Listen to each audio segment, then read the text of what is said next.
meil on veel puudu 2 inimese arvamused, härra Udo Klopets valimisliidust Rakvere. Palju siin lisada ei ole. Tähendab see, mis rääkida vundamendiks, alati on võimalik vundamendile ka pealisehitist teha. Tähendab, ja vundament on hea ja ma olen seda meelt, et pealisehitusega on veel võimalik vaeva näha. Isand Juhkami, Isamaa ja Respublika Liit.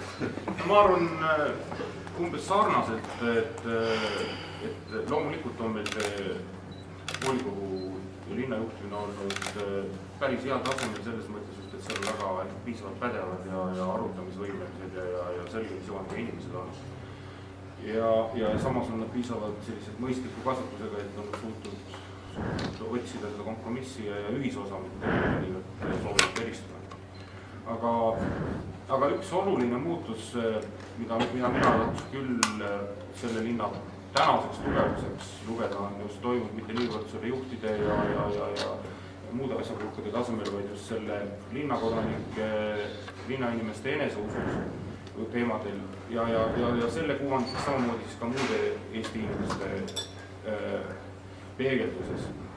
Kui mina tulin siia pidevalt elama 85. aasta lõpus ülikooli viimase kursuse ajal ja kui ma veel pärast siis tööle tulin, siis tõtt öelda reeglina kohtudes oma muude tuttavatega mujal Eestis oli ikka põhiküsimuseks see, et miks sa Rakvere läksid, et see oli täielik, mis sõnad on igasugused sõnu kasutada.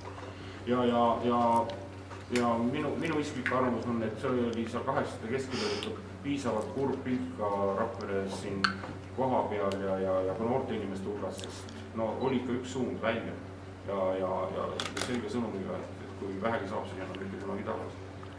Oli loomulikult teistsugused inimesi ka, aga kahjuks see oli selline küllaltki levinud. Kuskil 90.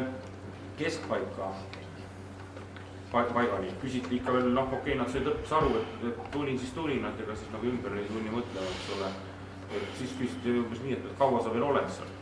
Aga teate, viimase 10 aasta jooksul ei küsi enam mitte keegi enam sellist küsimust ja ma olen täiesti sama meelt, et mujal Eestis on kindlasti kuvand muutunud, aga ma olen ka seda meelt, et ka Rakvere inimeste sees on see enesetunnetus kõvasti enesekindlamaks ja paremaks muutunud ja see, et noored inimesed tahavad minna ära välismaale või Tallinnasse või õppima või tööle või mis iganes, see on normaalne protsess.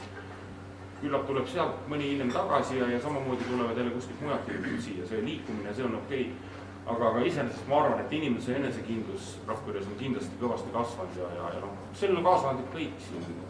Vahepeal üks rohkem, teine vähem, vahepeal võib-olla arstid rohkem ja näitlejad vähem, siis jälle teatrimaja inimesed rohkem ja ajakirjanikud vähem ja see pilt on laiem, see igaüks täiendab. Hästi lühidalt.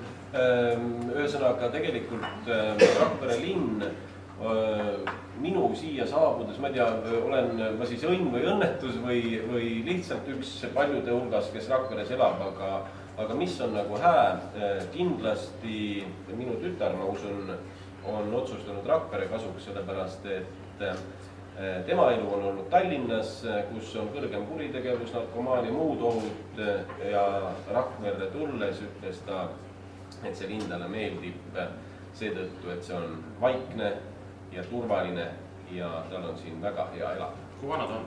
13. Hästi lühidalt ajalooselt, aga siis ma läksime tulevikku. Ütleks jah selles suhtes, et ajaloos mina tulin Rakvere 84. aastal, olin siin 2 aastat sõjaväes ja juba sellel momendil oli Rakverel selline lummus juures, eks tegelikult selleks oligi see lihakombinaadi ehitamine ja kõik see välismaalased ja elu läks käima Gunnar Raps ala ja ma näeks, et umbes samasugune võtmemaja peaks ka nüüd midagi sellist tulema. Okei, aga sinna me hakkamegi minema. Sest meie järgmine küsimuse asetus võiks seisneda selles, mille baasilt me liigume auväärsed konkureerijad erakondlike ja valimisliitude nimekirja koha peal on ilmselt ühel meelel väga suurel määral sellest, mis puudutab Rakvere tänast seisu.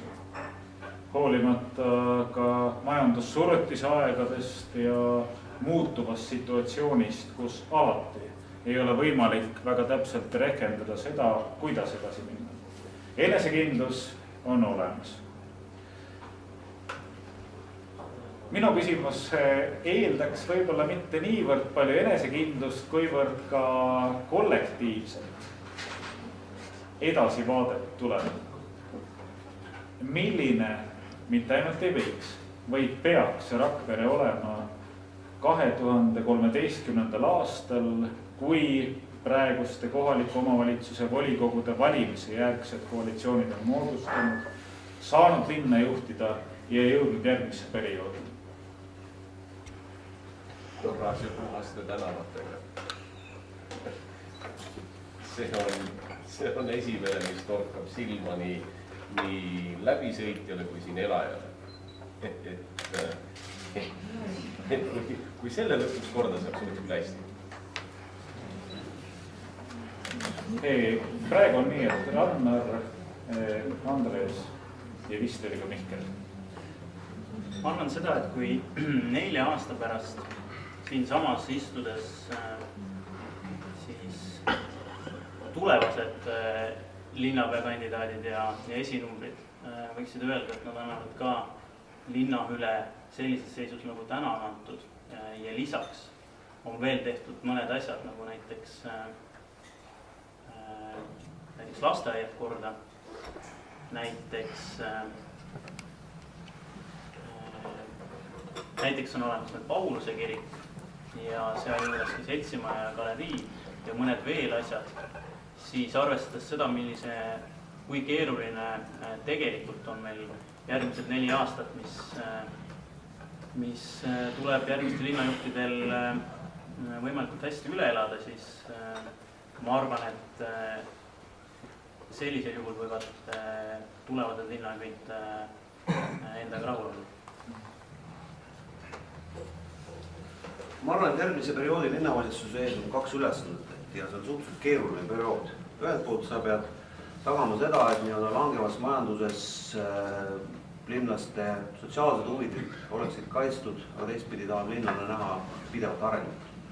Ja ma arvan, et järgmist perioodi on seettu ka saab lubada teatud arenguid linnas, sest päris palju on eeltööd tehtud ja just eeltöö allikaks saab olla Euroopa Liidu vahendite järjest mõjusam ärakasutamine.